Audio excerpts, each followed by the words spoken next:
enough messing around. It's a great analogy. Thank you. Let's get to the best bets for May 7th with Terrell here from the NBA Gambling Podcast. First up, we got the Cleveland Cavaliers versus the Boston Celtics. Celtics laying 11.5, total sitting at 208.5.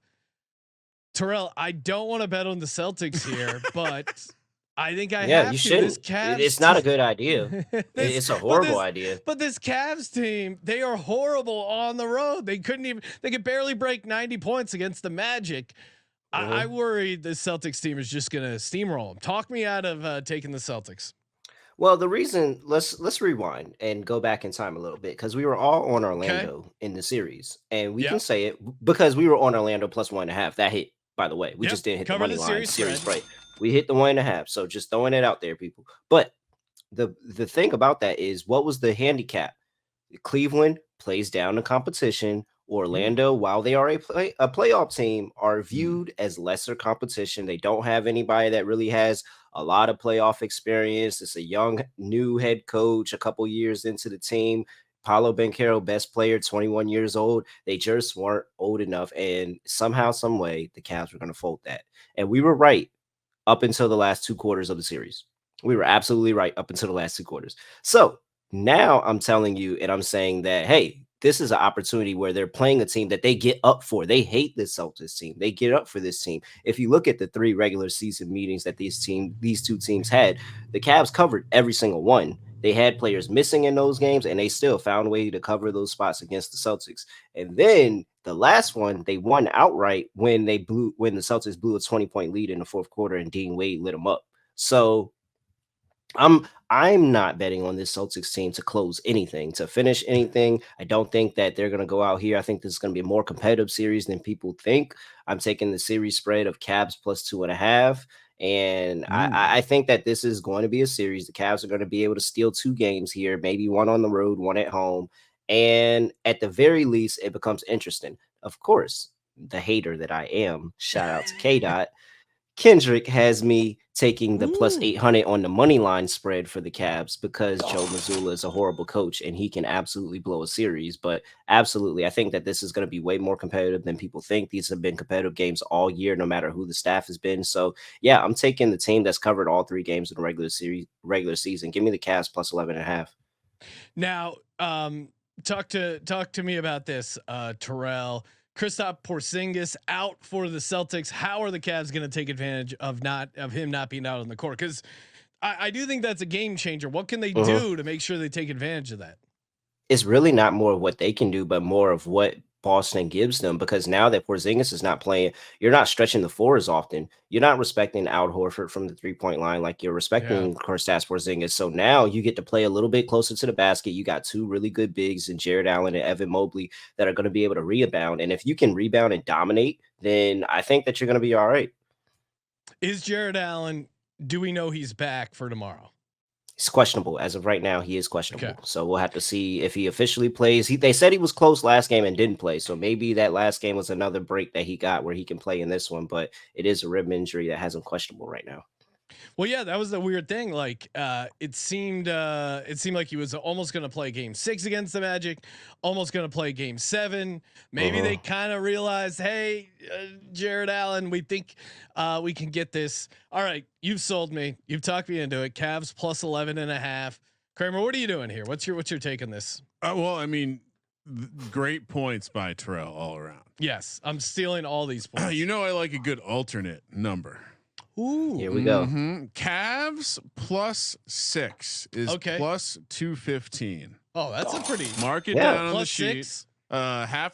They played a number of close games. There was a 7-point and a 9-point game. Other than that, all inside this number. So let's play the alt. Fade the Boston Celtics. If they ever get kicked in the dick, it would be game 1. I think. I don't think they have a chance of losing. But I do think they have a strong chance of looking ahead in one of these first 2 games. Yeah, I mean, and it's weird. They've been bad at home. Yeah, you look at their straight up record in the playoffs at home. It has not been good, and granted, it wasn't there against the Heat, but they've had trouble. They did lose the one game they lost against the Heat was at home. They struggle when they're massive favorites at home. Now, again, obviously they closed it out okay there against the Heat, but that was a crazy I don't know if you saw the stat, Terrell, but the Heat hit 23 threes in that game they won. They hit 21 combined in the other 5 games. That's fucking crazy. That's crazy. Shooting regression. They're due. I'll be rooting for the Cleveland Cavaliers. What about the late game Dallas Mavericks catching 3.5 in Oklahoma City? Obviously, you got the young guns in Oklahoma City, SGA, MVP ish type season, but Mavs, Luka, Kyrie playing well together. Luka, I still felt like even though they rolled in that series, he still could have had some almost better games. Like he didn't shoot particularly well from behind the arc. He wasn't super efficient, like still got the points, but not these like crazy Luka type games. Any thoughts here on game 2? What are we doing? Well, I'm interested in there's matchups. And so I think this series, I'm probably going to go chalk until proven otherwise, or I see otherwise, especially from Luka, because Lou Dort, I don't know if a lot of people know Lou Dort, but he played some of the best defense that I've ever seen against Brandon Ingram in that Pelican series. Like he was all in his grill. He didn't get comfortable. He couldn't get to his spot. Even shots that Brandon Ingram normally makes, he had Brandon Ingram questioning them. And so now Luka is another level of talent, but we're going to see how Lou Dort is able to play that. If Lou Dort is able to contain Luka or even Kyrie for that aspect, then I think taking one of those two out of the game is going to make this a very, very good series for Oklahoma City. And plus, I am the captain of SGA MVP club. I think he should be MVP. Probably going to go to Jokic, more than likely going to go to Jokic, but I was with SGA preseason. I was with them through the year. I think SGA is 100% an MVP candidate. And this is what we want to see. We want to see Luka versus SGA. So I think that the Thunder, they're going to, a little bit easier on the glass than the series against the Pelicans for them. So I think they'll have a lot better rebounding numbers, and SGA probably is going to have a better game because I don't think that anybody on the Mavericks can defend him, like anybody at all. So I think SGA is going to have a great series. So yeah, I'm going Oklahoma City laying 3.5 here. Yeah, it does feel like Dallas, if they're able to steal one, it would be game 2. And Oklahoma City really hasn't been tested yet in the playoffs. Like New Orleans kind of hung with them game 1, but maybe some of that was, hey, we're a young team. This is the playoffs. It's a little scary. But even that game, they almost, they got the win and still hung around. Kramer, what are you doing? I'm taking the Thunder. I think. I like Thunder fan now. You know that. Oh, you are. Yeah, I didn't know big Chet guy. Oh, that's right. You do like Chet. Yep. One of the few that loves that commercial they keep playing on TV that everyone seems to hate. Right. Yeah. We should do. All right. Let's do our rendition. What a pro wants. I couldn't even tell you the rest of the thing. Come on. It's just a hum. It's just a hum. Oh, he's not watching it. It's just a hum. All right, Terrell. What a pro wants. What a pro needs. Yeah, whatever makes you happy. It's not sets you free, and I'm telling you who I don't know exactly what a pro wants. Hey, lock up OKC minus 3.5. I'm with you. This is the more I think about it, the more this is just an awesome smash spot. And they're pushing. So I don't know if y'all saw the numbers, but the number of times that they played this commercial over the first round of the playoffs is actually absurd. Yes, they are pushing for they want these guys to be the face of the league. They want you to think about these guys when you play in the league. So I think that they're going to push OKC. I have OKC for the series. I think OKC is going to win the series. I think this is going to be a great series, and I wouldn't be surprised if the Mavericks do force this one to go 7, because I think this is going to be a back and forth between both of these two teams. But I just think OKC is going to be able to pull it out in the end.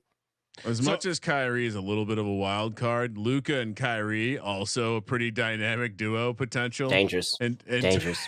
No, I'm saying off the court, just in terms of star power. I'm going back to the alt line. Alt lines only. I did plus 215 again. OKC minus 9.5. To your point, this could be I'm calling for the wash game. Game 1, disinterested Mavs team.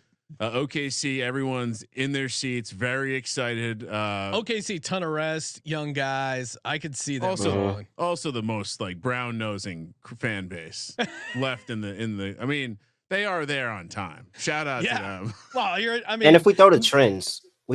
Out there. They clashed this line in 3 of the 4 meetings versus OKC this season. So they have pretty good familiarity with this team. They've had good success with them in the past. I think it's a good look. Smash. All right.